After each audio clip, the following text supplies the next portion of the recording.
자, 좋은 공격수는 골 좋아. 덜 좋은 공격수 공 좋아.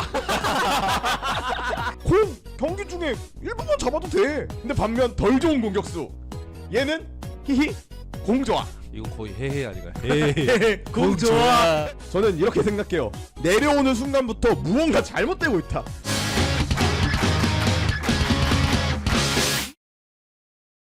이 패트릭 클리말라의 오피셜이 이적 시장이 열림과 동시에 떴는데 패트릭 클리말라는 누구인가? 인 거잖아요. 그쵸. 패트릭 클리말라는 누구인가? 커뮤니티들에서 그런 얘기들이 있더라고요. 김승대 선수랑 느낌이 비슷하다. 이거는 정 교수님 분석한 것도 봤을 때 김승대 선수랑 비슷하다고 할 부분은 라인 브레이킹에 좀 능하다? 클리말라 선수의 있던 움직임을 보니까 아래에서 하거나 일류첸코 선수가 안 풀리면은 팔로세비치 옆에 있는다 그런 얘기도 있었잖아요. 기성용 옆에 있는다. 맞아요. 그런 유형의 느낌은 아니더라. 그래서 그 위에 있다가 볼을 받아먹으러 골을 넣는 게 김승대 선수랑 유사하지 않나라는 얘기를 어디서 좀 이렇게 나온 얘기들인 것 같아요. 시드니 시절에는 투톱을 섰대요. 투톱을 섰는데 이제 보통 왼쪽에 위치를 하고 돌파할 때도 왼쪽 공간을 활용하고 측면 플레이를 할 때도 왼쪽에서 했고. 근데 루카스랑 김진수랑도 아직 교통 정리가 완벽하게 되진 않았잖아요. 그쵸. 긍정적인 건 최근엔 진짜 좋아지고 있어. 그건 맞죠? 맞아요. 그래서 얼만큼까지 또 시너지가 다시 나려면 얼만큼 걸릴지는 모르겠다만 그래도 하나의 옵션이 들어간 거니까 양발도 곧 좀 잘 쓴답니다. 오른발 잡인데 왼발도 잘 쓴다더라. 링가드가 또 양쪽 좌우 측면에서 또 플레이를 다 골고루 잘하니까 맞아요. 선수단 동선 정리에 있어서는 오히려 클리말라라는 카드가 괜찮지 않을까? 근데 이제 여기서 성엽이의 그 말에서 첨언을 하나 하자면 제가 생각하는 좋은 공격수는 받침 하나로 차이 나요. 좋은 공격수 좀 덜 좋은 공격수로 합시다. 같은 받침에 같은 글자에 받침이 딱 하나 차이를 가나요? 봐봐요. 자, 좋은 공격수는 골 좋아. 이거 좋은 공격수. 덜 좋은 공격수 사실 나쁜 공격수예요. 히히 공 좋아.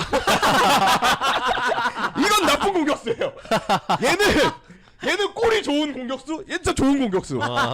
왜냐면 얘는 골을 넣고 싶어서 항상 얘 박스 근처에만 있어. 헤헤. 박스 근처에 있어야 골을 넣지. 그렇지. 약간 이런 마인드. 야, 공 경기 중에 1분만 잡아도 돼.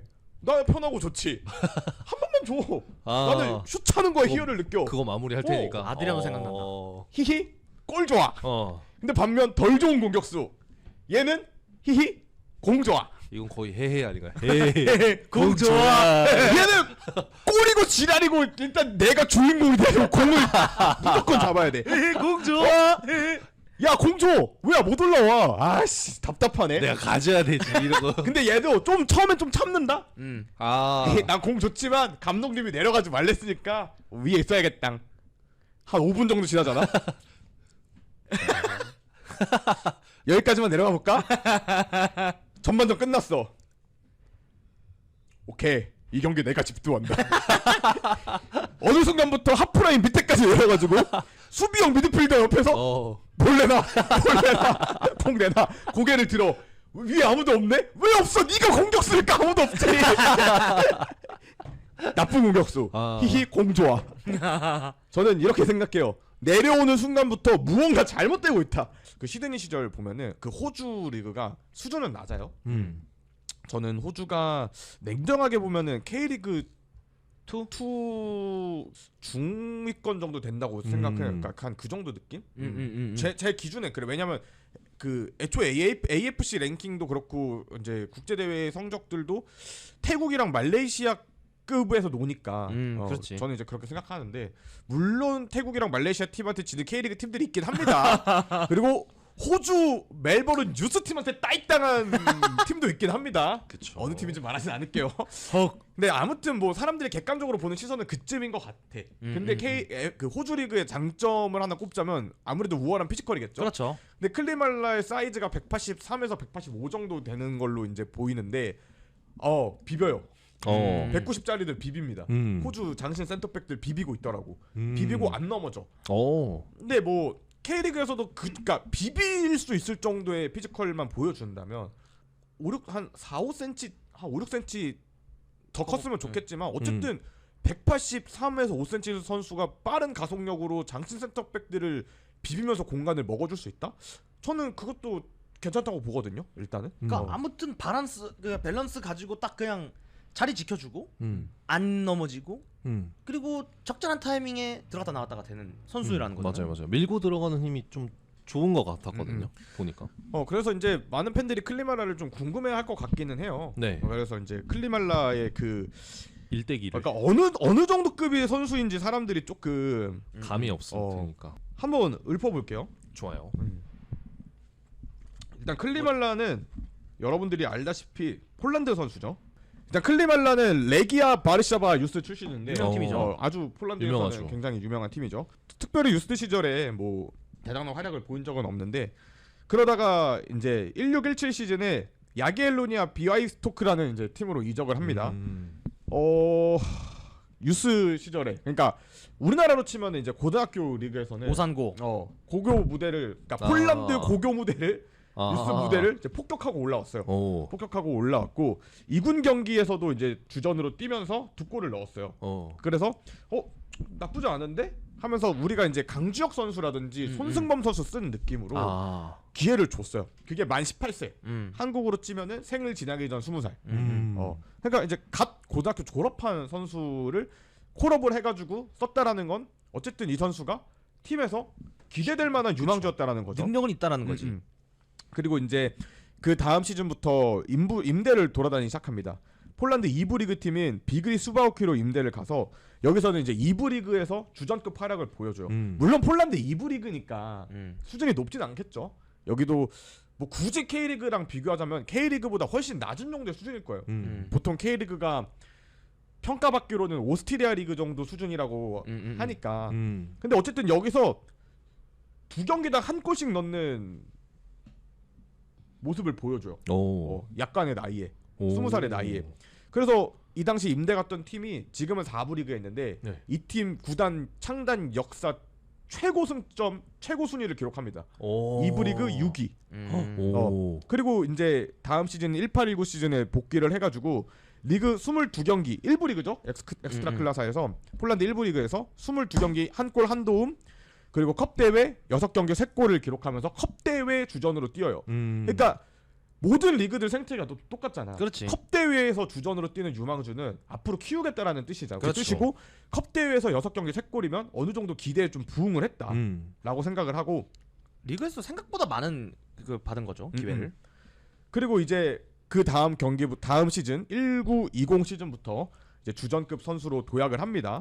그래서 17경기 뛰면서 7골 3도움. 하고 나서 바로 셀틱으로 여름에 이적을 해서 갑니다. 세다 셀틱. 그리고 이 당시 이적료가 400만 유로. 빡세다잉. 400만 유로가 이 당시 비와이스토크 이제 이 당시가 아니라 지금까지 이 비와이스토크의 최대 이적료. 400만 유로면 그럴 만하지. 근데 여기서 클리말라의 인생이 살짝 꼬여요. 셀틱은 스코틀랜드 최강 구단이고. 그렇죠. 영국 명문팀이죠. 유럽에. 당시 셀틱의 투톱이 오드손 에두아르. EPL 보는 팬들이라면 익숙한 이름이죠. 오드손 에두아르와 그리고 축구를 조금 깊게 본 사람들이라면 이름을 들어봤을 법한 선수인 리 그리피스. 이 투톱이 당시 셀틱의 원투 펀치였는데 당연히 못 뚫죠. 그렇지. 왜냐면 이 당시 오드손 에두아르는 스코틀랜드 왕이었어요. 그냥 두 시즌 연속 득점왕. 맞아. 그리고 리 그리피스는 차차차차 이제 올라오는 게 아니라 이제 좀 하락세를 내려가는 하락세를 가고 있는 선수긴 했지만 그래도 영향력을 행사할 수 있는 좋은 선수였으니까. 그래서 기회를 못 봤습니다. 400만 유로의 이적료를 내고 이적을 했지만 2경기밖에 못 나왔어요. 그런데 그것도 15분 정도. 가비지 타임 선수였죠. 그렇네요, 진짜. 그리고 다음 시즌에 이제 오드손 에두아르 선수는 건재했는데 리 그리피스 선수의 이제 하락세가 조금씩 이어지고 이 당시에 이름이 지금 갑자기 생각이 안 나는데 에마티 선수인가? 아무튼 아마티 선수인가? 그 백업 선수가 하나 있었어요. 공격수가. 근데 그 선수랑 리 그리피스랑 이제 아예티 그 선수랑 이제 번갈아 가면서 나오는 상황에서 클리말라도 조금씩 기회를 받습니다.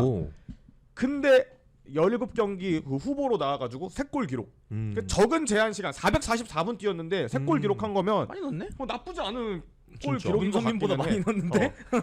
넣었는데. 문선민 2배 뛰어 2분의 1 뛰었는데. 아무튼. 근데 어쨌든 본인들도 영입을 했지만 기회를 줄 수 없는 선수라고 생각을 했는지 MLS로 이제 이적을 시킵니다. MLS로 이적을 하는데 뉴욕 레드불스로 가요. 뉴욕 레드불스에서 21시즌 29경기에서 26경기를 선발로 나와가지고 8골 6도 커리어 하이를 기록하고 그 다음 시즌 22시즌에는 순위는 올라갔는데 팀의 순위는 올라갔지만 선수 개인은 20경기 선발 나와서 이제 28경기를 뛰었는데 20경기는 선발, 8경기는 서브. 지난 시즌보다 조금 내려오긴 했죠. 출전 그쵸. 시간이. 근데 5골 3도움으로 작년보다는 조금 덜한 기록을 해요. 근데 뭐 저는 MLS에서 어느 정도 2시즌 동안 준척급 자원으로 주전급 선수를 띄웠다고 하면 K리그에서 충분히 성공할 수 있는 재능이라고 보거든요. 그러니까 왜냐면 지금까지 MLS에서 활약을 하고 K리그에 와서 20시즌, 21시즌 이후에 본격적으로 MLS에서 준척급 자원이 넘어온 주전급 선수들이 넘어온 그 유래로 MLS에서 K리그로 선수들이 넘어온 유래로 못하는 선수들이 거의 없었어요. 그렇지. 제르소 넘어간 우리 저기 누구야? 그리고 김기 선수도 김기 그래. 김기 그치. 김기 선수도 있었고 박호 선수도 있었고 그렇기 때문에 저는 이 지점에서 조금 희망을 느껴요. 그러니까 아까 호주 리그의 수준을 얘기했잖아요. 그쵸. 근데 MLS는 어느 정도 수준? MLS는 제가 느끼기에 K리그보다 조금 높다고 보거든요. 살짝.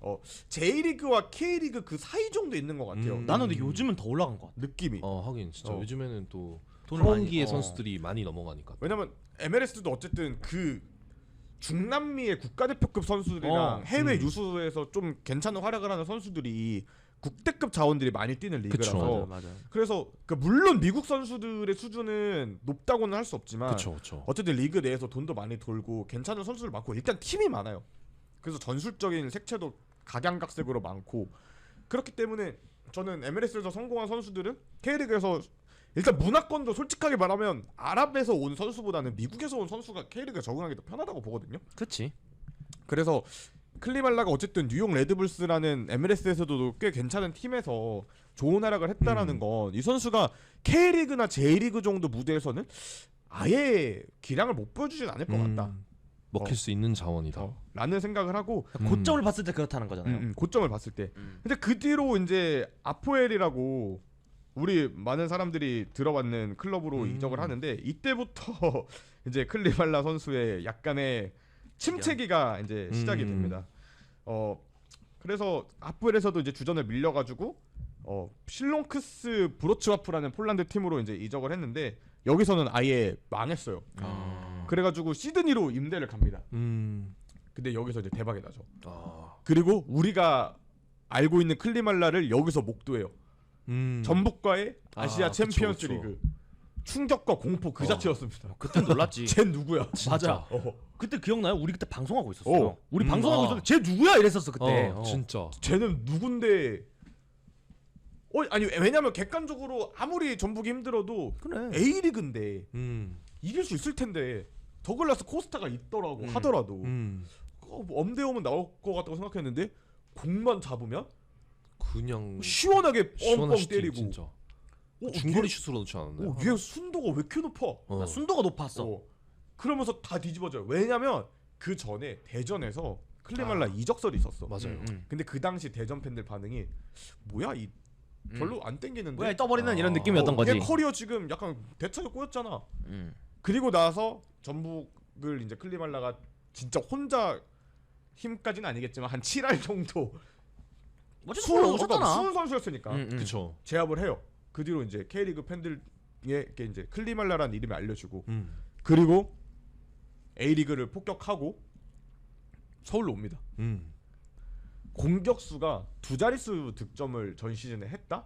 기대를 해도 된다고 저는 생각해요. 그러니까 물론 K리그 뭐 아까 2부 리그 정도 수준이라고 했지만 제가 느끼기에는 호주 A리그가 근데 사실 184에서 5cm 정도 K리그 2부 리그에서도 두 자릿수의 득점을 올리는 선수가 일부에서 망하기 쉽지 않거든요. 특히 외국인 선수라고 하면. 그러니까 그런 점에서 한번 입각을 해봤을 때 어쨌든 시드니에서 위에서 뿌려주는 공을 다 골대 안에다가 우겨 넣어줄 수 있는 골 결정력을 갖고 있는 선수라면, 특히 A리그가 상대 센터백들이 사이즈가 작은 리그가 아닌데 그쵸. 저도 기대를 해봐도 좋지 않나 라는 생각은 충분히 갖고 있습니다. 약간 동의하는 게 그 이제 리그 수준이 낮다고 해서 골대 크기가 다른 건 아니잖아요. 그렇죠. 골대 크기는 모두 다 똑같고 뭐 리그가 수준이 낮다고 골대 커지는 건 아니니까. 여기서 잠깐 영상 재밌게 보고 계시다면 구독, 좋아요 그리고 댓글 남겨주신다면 저희 북측광장에 큰 힘이 될 것 같습니다. 그리고 하나 더, 북측광장 멤버십 가입자 여러분들을 위해 다음과 같은 혜택을 제공드리고 있으니까 월 2,990원으로 북측광장의 여정을 함께 해주시면 감사하겠습니다. 영상 마저 보시죠. 여기가 우리가 타격을 해야 되는 공간이면 우리가 본 클리말라 여기가 이제 클리말라예요. 클리말라 선수고, 보통 공격 과정에서 우리가 생각하는 공격수들은 여기에 이제 머물러서 버텨주는 유형을 우리는 조금 선호할 거예요. 이 공간이거나 이 공간이거나. 근데 지금까지 우리가 본 클리말라는 어쨌든 사이드 쪽에, 그러니까 수비가다만 하고 있지 않지만 이 사이드 쪽에서 기회를 보고 있어.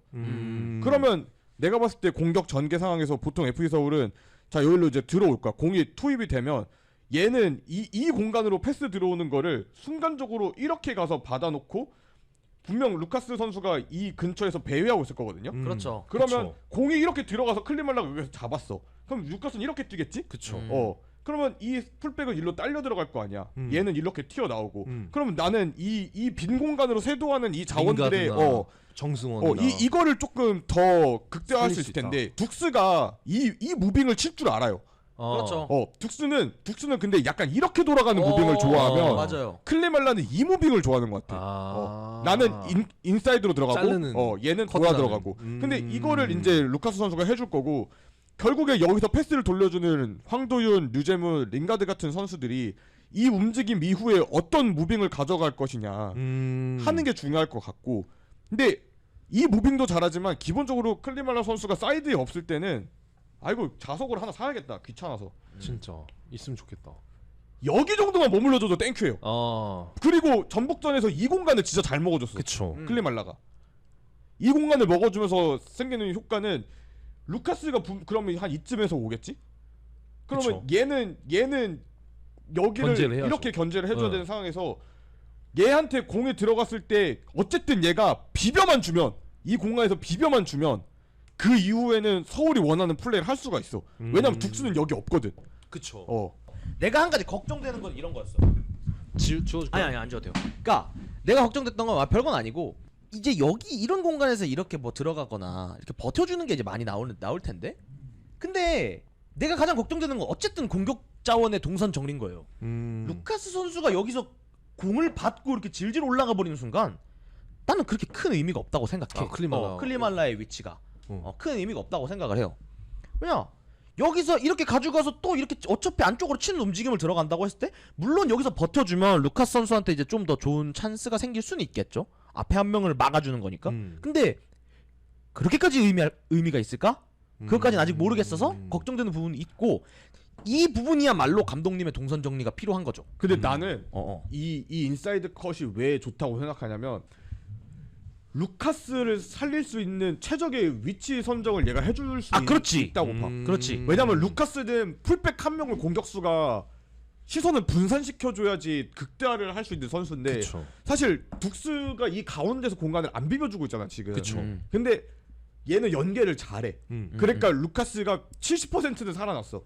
둑스의 연계로 인해서. 맞아요. 왜냐면 맞아요, 진짜. 정확하게 배달해주니까. 맞아요. 링가드도 패스를 할 수 있게 둑스가 좀 끌어주는 것도 있고. 근데 어쨌든 클리말라는 얘가 다니는 이 공간들이, 얘가 창조해내는 공간들이 결국 루카스, 링가드, 정승원, 문선민한테 기회를 많이 제공해줄 것 같다라는 생각이 들어. 그러니까 클리말라가 변칙적인 움직임을 가지고 띄워준다면, 왜냐면 오프 더 볼이 좋다라는 거는 결국 수비진의 균열을 많이 낼 수 있다는 건데, 얘의 순간적인 움직임을 이선 자원들이 이해를 해준다면 나는 루카스한테 공간 지금보다 1.5배는 더 열릴 거라고 생각하거든. 그러니까 결국 그 동선을 얼만큼 루카스가 효율적으로 먹어주느냐가 감독님이 정리해야 할 숙제. 근데 여기서 또 공포스러운 거 하나. 그냥 루카스는 박치기가 좋았던 그래. 내가 이게 무섭다는 거예요. 사실 우리는 환상 속에 살고 있는 걸지도 몰라. 그래. 루카스한테 공간만 열어주면 루카스가 다 해줄 거야. 근데 루카스는 뭔 소리누? 헤헤 박치기 좋아. 나는 사람이 없으면 골대에 박을 건데. 이래 보니까 무섭다는 거예요. 그래. 제가 말했던 게 그거예요. 그래서 루카스 겔주님 겔주 무브 보여주는 순간 큰일 난다. 딱 이런 느낌. 결국 그래서 얘기하는 게 어쨌든 동선 정리는 무조건적으로 필수다. 그리고 이제 스탯을 한번 살펴보면 득점 11개로 리그에서 5위였고 같은 팀에 있는 세레게치치라는 선수가 이제 13개로 리그 3위. 그러니까 공격 자원 2명이서 리그 잘 먹은 거지. 3위 5위를 했다라는 건 굉장히 공격 전개가 우수한 팀에서 어쨌든 좋은 패서를 달고 있으면 골을 넣어줄 수 있는 자원이라는 거는 증명이 됐다. 뱉진 않는다. 그게 XG 값에 나와요. 그쵸. 클리말라가 이제 시드니에서 뛸 때 XG 값이 9.54인데 득점은 11개. XG 값보다 상회하는 득점을 했다라는 그쵸. 것 자체가 고무적이고. 그치. XG 값은 뭐 리그 수준에 뭐 비례해가지고 매겨지는 건 아니니까. 맞아요. 어쨌든 XG 값은 XG 값 상황에 대한 부여니까. 그지. 너 좋아. 그리고 슈팅 수는 66개. 근데 이 중에서 유효 슈팅 전환율이 33개. 이게 난 진짜 고무적인 것 같아. 절반을 갖다 박은 거잖아. 그러니까. 골대 안에다가. 두 번 차면 하나는 무조건 유효시다. 골대 안으로 넣는다라는 거라서 그거 좋은 것 같고. 그래서 서울 공격수들이랑 한번 비교를 해볼까요? 네, 좋습니다. 그러니까 클리말라 선수는 슈팅 66개, 66개를 때려서 유효 슈팅 33개. 그러면 득점 11개라고 쳤으니까 지금 리그 이제 뭐 이제 반 정도 돌았으니까. 반 정도 돌았다고 생각해서 이거를 n분의 1을 해가지고 반으로 딱 나눠 봅시다. 33개. 그럼 슈팅 33개에 유슈탄 15개. 유효 슈팅 한 17개 정도. 17개죠. 16개 반. 득점은 한 5개에서 6개라고 치죠. 그쵸. 클리말라가 그냥 뭐 단순 비교했을 때 이 정도라고 치면 둑스 슈팅 16개, 유효 슈팅 6개, 득점 1개. 아이고. 조영우 득점 15개, 유효 슈팅 4개, 득점 1개. 슈팅 15개. 슈팅 15개. 득점 15개면 난 진짜 너무 행복했겠다. 씨. 득점 15개. 네, 아무튼. 그리고 루카스 득점 득점이란다. 슈팅. 슈팅 35개, 유효 슈팅 17개, 득점 3개, 도움 1개. 고맙다. 루카스야. 루카스는 그래도 어느 정도는 의심해서 미안하다. 그다음에 문선민 슈팅 24개, 유효 슈팅 13개, 득점 3개, 도움 1개. 여기도 고마운 수준이죠. 고맙다. 이렇게 보면은 그러면은 둑수 조영욱 자리에 클리말라 들어갈 거잖아요. 그러면은 이 공격진의 스탯 생산력이 어마어마해진다. 2배 뛰죠. 2배 뛰는 거지. 진짜 클리말라가 김기동 감독님의 시험 때 아닐까요? 그렇죠. 너 클리말라도 실패하면 네 공격 전술이 문제다. 약간 이거. 얘는 어쨌든 시드니 때 비슷한 환경에서 넣었어. 했죠, 다. 리그 수준 탓할 거야? 못하죠. 감독님이 사달래매요. MLS까지 나름 잘하고 왔는데. 저는 그렇게 생각하고. 맞습니다. And now I'm getting older, my heart is growing colder. All the time.